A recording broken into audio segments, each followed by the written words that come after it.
19 के दशक के सुपरस्टार सिंगर उदित नारायण के ऊपर हो चुका है यहाँ पर एफआईआर दर्ज और कोई नहीं बल्कि उनकी पहली पत्नी ने कराया है।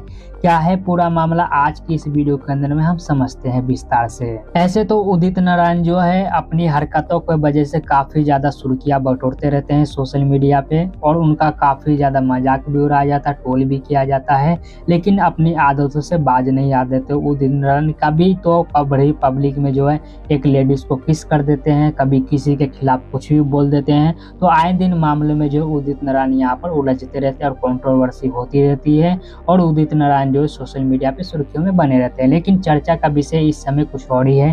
क्या है पूरा मामला मैं आप सभी को विस्तार से बताने वाला हूँ।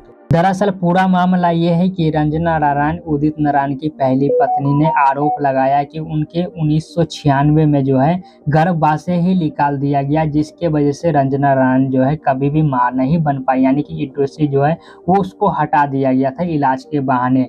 तो इस वजह से वो जो है आज तक कभी भी मां नहीं बन पाई। इस वजह से जो है एफआईआर दर्ज किया गया। इन्हीं सारा मामला को लेकर और मेडिकल रिपोर्ट लेकर रंजना नारायण जो है 10 फरवरी को जाती है थाना में और उदित नारायण के खिलाफ जो यहाँ पर एफआईआर दर्ज करवाती है।